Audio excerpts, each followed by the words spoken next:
السلام علیکم ورحمۃ اللہ وبرکاتہ۔ سورۃ الانعام آیت نمبر 1 اور 2 کی تلاوت کر رہی ہوں۔ سورۃ الانعام آیاتھا 165 ہے اور رکوعاتھا 20 ہے۔ تلاوت کر رہی ہوں۔ اعوذ باللہ من الشیطان الرجیم، بسم اللہ الرحمن الرحیم، الحمد للہ الذی خلق السماوات۔ یہاں پر اللہ کے لام سے پہلے زیر ہے تو للہ ہی نہیں بولیں گے میری بہنوں، باریک پڑھیں گے۔ الحمد للہ الذی خلق السماوات والارض، خلق السماوات والارض وجعل الظلمات والنور۔ زبر ہے تو وقف کی حالت میں ساکن کر دیں گے، زبر زیر پیش ہو تو ساکن کر دیں گے، یہاں پر زبر ہے تو ساکن کر دیں گے۔ والنور کہیں گے، والنورا نہیں کہیں گے۔ بہت سی بہنیں کیا کرتے والنورا پڑھتے ہیں، نہیں، والنور اس طرح پڑھیں گے۔ ثم الذین کفروا بربهم یعدلون، هو الذی خلقکم من طین ثم قضى أجلا وأجلا مسمى عنده ثم أنتم تمترون۔ صدق اللہ العلی العظیم۔ ترجمہ کر رہی ہوں۔ الحمد للہ، تمام تعریفیں اللہ ہی کے لیے ہے۔ الذی اسم موصولہ ہے، وہ جس نے خلق السماوات والارض پیدا کیا زمین، آسمان و زمین، تو وہ جس نے پیدا کیا زمین و آسمان، اس کے لیے تمام تعریفیں ہیں۔ وجعل الظلمات، اور اس نے بنایا، جعل یعنی بنانا، بنایا ظلمات اندھیروں کو، والنور اور روشنی کو۔ کس نے بنایا؟ اللہ نے بنایا۔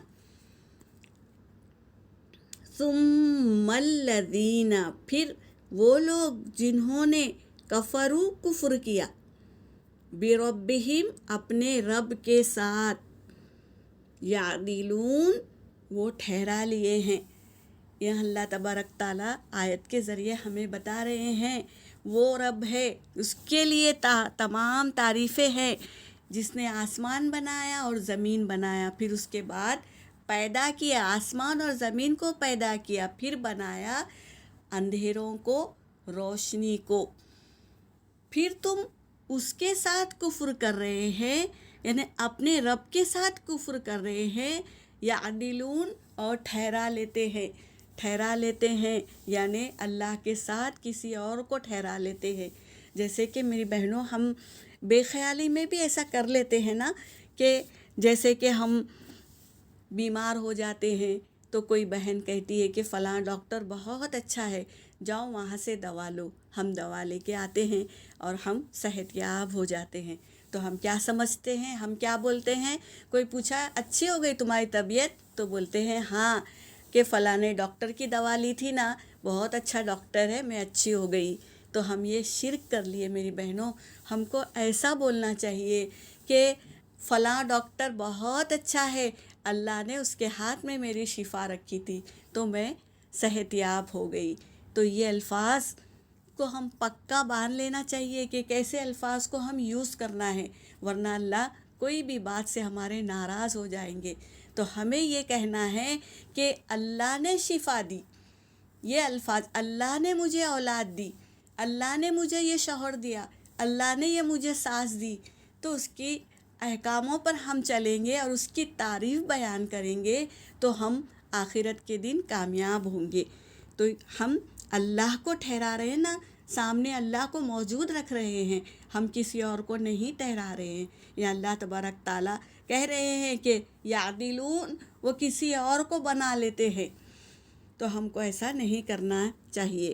هو الذی، وہی ہے جس نے خلقکم، تمہیں پیدا کیا، وہ رب ہے یہ، من طین، مٹی سے پیدا کیا تمہیں، ثم قضا، پھر تمہیں کیا ہے، اجل، ایک مدت کے لیے، اجلا، پھر تمہیں ایک مدت کے لیے ایک مدت دے دی، کب تک تم جیو گے اور کب تم مرو گے، یہ مدت بھی، وَأَجَلٌ مُّسَمًّى، اور ایک وقت مقرر کر دیا اللہ نے، عندہ، اور یہ وقت اس کے پاس ہے، اللہ کے پاس ہے، کب تک ہم دنیا میں زندہ رہیں گے اور کب اللہ تعالیٰ ہمیں موت دے گا اور کب پھر زندہ کرے گا، دوبارہ اٹھائے جانا، قیامت کے دن دوبارہ اٹھائے جانے پہ یقین رکھنا ہے، اللہ کے سامنے کھڑا ہونا ہے، تو ہمیں یقین رکھنا ہے کہ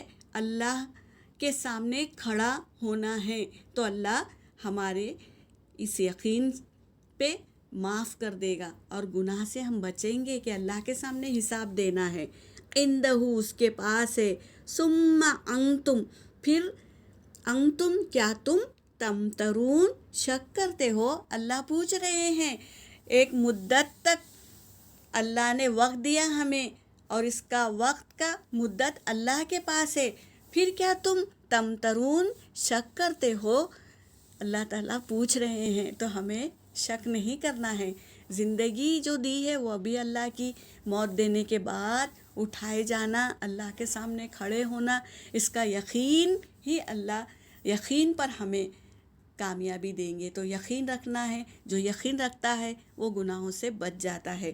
یہاں پر میری آیت ہو گئی، وآخر الدعوانا ان الحمد للہ رب العالمین۔